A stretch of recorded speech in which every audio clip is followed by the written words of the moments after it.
I want some Primaris Assault Intercessors, and Games Workshop now sells Primaris Assault Intercessors, but there's a catch. $60 for 5, and I want 20, and that's $240. I don't want to spend $240. And oddly enough, I've actually been in this exact same predicament before. I've been collecting the Black Templars for about 10 years now, and I remember back in the day wanting a bunch of Assault Marines, but not wanting to buy any. So I thought of a sneaky workaround. I took all of my Crusaders, which were hilariously bad 10 years ago, and I took every single one with a chainsword, yanked off their power plant, and added jump packs, and it saved me a ton of money. But this time, I want to up the ante. I want to get even more bang for my buck. With 2 boxes of Assault Intercessors and 4 sprues of jump packs, I'm gonna be able to build every single thing I want for a little bit more than half the cost of buying the Assault Intercessors. And this time, through the power of magnets, I'm not gonna lose access to regular Assault Marines. The real Primaris Assault Intercessors with jump packs are cool. They have some unique changes, like even bigger jump packs, little thrusters in their ankles, and small wings that help them steer the rocket packs, but honestly, I like the old ones good enough. And Primaris are finally big enough that they won't look hilariously too big. And I like the idea of each Space Marine being a perfect and adaptable warrior, who bolts the gear they need on rather than each specific role requiring a brand new suit of power armor. I cracked open the Assault Intercessor box, which also is identical loadout-wise to the Assault Intercessor with the jump packs. Another reason I want Assault Intercessors is because Marines with chainswords are uniquely useful to a Black Templar player such as myself. We have Crusader squads, a buffet-style Space Marine unit that can take pretty much any loadout of normal Space Marines or Scouts. So it's always useful to have more normal Marine bodies lying around. If I got more Scouts, I could build these Assault Marines into 4 more Crusader squads. For each 5 models I build, I need 1 Marine with 2 magnetizable arms. To do this, I'm going to be using one of the weirdest magnets I have ever used, this 3mm by 11.5mm long boy magnet. I started by taking the front half of the torso and drilling a 3mm hole into each shoulder. Then I dremeled and carved away a little bit of the neck that got in my way so that I could thread it right through. This is the Sergeant, and he can take a buttload of war gear. The ones I'm excited for are the Plasma Pistol and Pyre Pistol, the glorious Thunder Hammer, and the powerful Power Fist. I used the tip of my hobby knife to make a little dent in the middle of each shoulder pad, and then drilled a 3mm hole, the same diameter as the magnet in his chest. I squeezed in a 3mm by 2mm magnet, letting it sit a little bit proud. The magnet in his torso is recessed a little, so this will make for a very strong magnet joint. I now have all these arms available to me. The next step is to get the power plant and jump packs magnetized. I carved off the power plant tab, making his back smooth and flat, and then got my backpacks ready, cleaning up the mold lines. These 2-piece jump packs have been the bee's knees for almost 20 years. To get these magnet ready, I filled in their holes with milliput and allowed them to dry. I want to sand these later, and milliput sands a little bit better than green stuff. This will give me 2 perfectly flat surfaces that are easy to magnetize. On his back, I used my Dremel tool with a cutoff wheel to get a groove started. I made a 3mm channel running up his back about 1mm deep, cleaning it up with my hobby knife. Now it's perfectly sized for some magnets. You guessed it, 3mm by 1mm magnets. I put a drop of super glue on them and then squeezed them into place side by side, putting an extra drop of ultra thin super glue to make sure that these never get unstuck. Now I can finally glue the 2 halves of the torso together and finish this Marine. It's really fun to have a magnetized model because they become posable action figures. Now that the milliput is dry, I sanded it nice and flat and then stuck on some 3mm by 0.5mm magnets. I put these onto his back, loaded them up with super glue, and then stuck the backpack holding it firmly for a few seconds to let the glue to dry. And now I have optional backpacks. And the connection is pretty strong. I can really give this guy a good shaking and there's no wobble. I finished up 2 sets of 5 backpacks and the accompanying Assault Marines with chainswords and heavy bolt pistols, and for jump pack intercessors specifically, 1 more guy can carry a plasma pistol, so I gave that intercessor a 3mm magnet in 1 shoulder. It took 38 magnets to get all of these guys ready to go as either Assault Intercessors or Assault Intercessors with jump packs. That is a lot of magnets, but it didn't take an obscene amount of time to do it, because I didn't have to drill and sink every single one of them. Most of them I could just glue flat. Now, they are kind of small magnets, but they do have a good amount of strength, and that is because these are very high quality magnets courtesy of today's sponsor, the Magnet Baron. You know them, you love them. The Magnet Baron is the #1 stop for all things magnets. Whether you want to make your models easier to transport, extra posable, or to save money getting all the weapon options that come in the box, the Magnet Baron has you covered. Their magnets are high quality, durable, and hold strong, and come in all the sizes us wargamers need. Whether that's tiny little magnets to gently hold infantry weapons or big honkin' vehicle magnets to odd sizes only us wargamers would need, like the 3mm by 11.5mm for us Space Marine players, the Baron has them all. And what sets the Magnet Baron apart is that they also carry all the tools and supplies you need to get your magnetization projects done right. From high quality drill bits perfectly sized for the magnets you need, comfortable pin vices, magnetizers so you never have to guess, and glue of all kinds, anti-clouding, quick drawing, and insta-set spray. You won't have to hunt across the internet to find the supplies you need. The Magnet Baron is committed to making magnetizing your models as easy as possible and has introduced no drill kits for some of the most popular models out there like Titans, with plenty more on the way.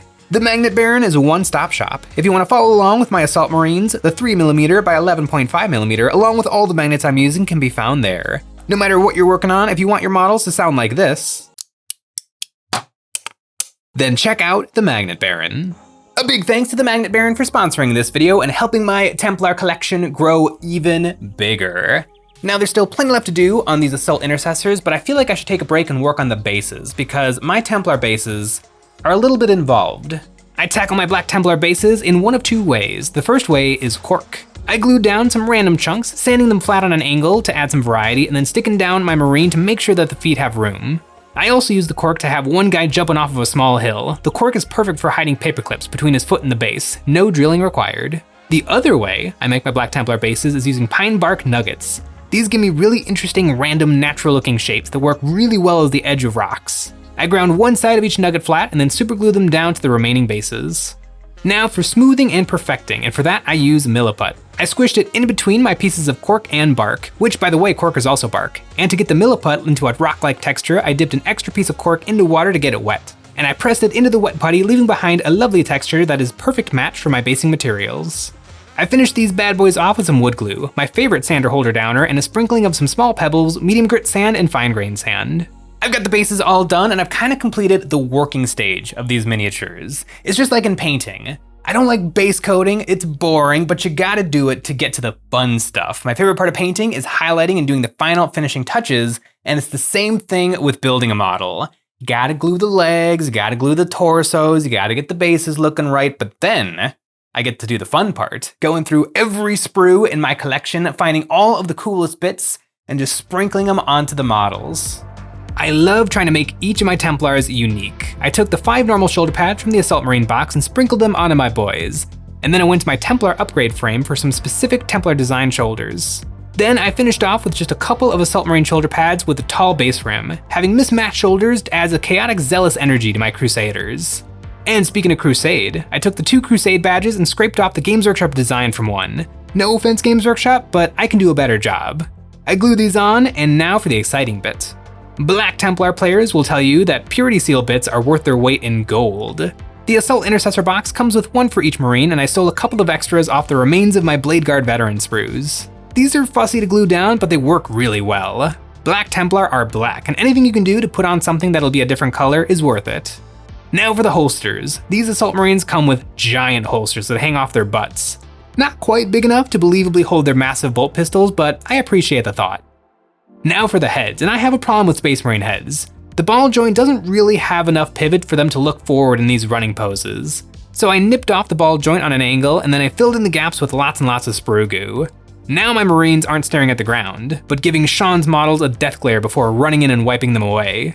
Now I've been thinking about what I want to do with these jump packs in terms of decoration. Typically for my Space Marines, I nail on some skulls to their power plants to honor their fallen battle brothers, but do I want to do it on the new guys? I did it to the old guys, and also when I first held up one of my old Space Marines to the new ones, it's night and day. The old ones look so incredibly ridiculous, and the new Primaris ones look so good. And hilariously, it is the exact same bits, but the new models are just a little bit bigger and a little bit cooler, and the jump pack looks so right. But do I want to nail skulls to it? Now that I'm looking at it, I kind of think no, because the jump pack is not a part of their holy armor. It's just a piece of kit. Kind of like with my Centurion Warsuit, another favorite from my collection, I scraped off almost all of the decorations and embellishments because in my mind, the Centurion Warsuit is not a holy piece of armor. It's just a piece of kit meant to keep the Space Marines a little bit safer as they wander across the battlefield and just get shot to pieces. And I feel like the jump pack is the exact same way. It's just a tool like a grenade or a chainsword, and I feel like that's not the appropriate place for one of the chapter's holy relics. But these guys are magnetized. So you better believe there's gonna be a place for those holy relics. To get ready for skulls, I swapped out the jump packs with the power plants, which is super easy to do with the magnets. And you know what else is super easy? That's right, our Patreon. Over there we have a fresh set of terrain every month, and this month we have the Dark Elf Encampment. Soar through the air in the Marauder, and then set up camp with the Pleasure Tents, Arena Walls, and the Pleasure Portal. This is a set of characterful terrain pieces and wonderful accessories for the Discerning Elf. On the backpacks, I like to do between 1 and 3 skulls per power plant. These are the skulls of the previous owner of this particular suit of power armor. I used the skulls from the Citadel Skulls box, which should have been named Skulls for the Skulls box, and superglued them on the tops of the power plants, making each one a little bit unique. Then I made a dent with my hobby knife and drilled holes in preparation to add nails. To make these nails, I took sewing pins out of my Star Wars pin cushion and clipped them to about 1/4 inch long, adding a drop of superglue and then sliding them into position. I reattached the power plants, and I don't know which mode I prefer, with or without jump packs. I now have 5 Assault Intercessors with or without jump packs. And speaking of those jump packs, like a week after I bought these, Games Workshop discontinued the jump pack. These have been kicking it on the Games Workshop web store since 1998, and now they're gone. I wanted to use these for the nostalgia factor, but there's better STLs out there. It took me about 15 hours to get these 5 guys ready to rock and roll. 15 hours, I'm a very slow model builder. And funnily enough, back in the day, it probably took me 15 hours to get my original Assault Marines up and running, but I really enjoyed the process because it took me back to those days. It reminded me of sitting in my mom's basement, putting together those Space Marines, and now I'm here in my basement putting together these awesome Primaris Marines. And I know Primaris Marines get a little bit of a bad rap, but I really appreciate them because it gives me an amazing opportunity to relive those old experiences. And it's made much better by the fact that now I get to relive those experiences on newer, better, awesomer, cooler, the same miniatures.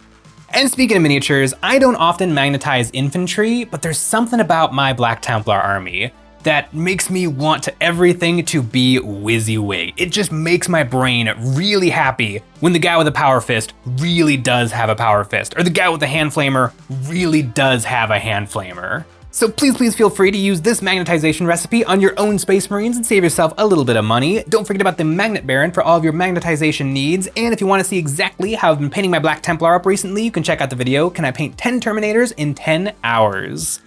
I remember that video well. It was a long day. And you know what? So was this one. Thanks for watching.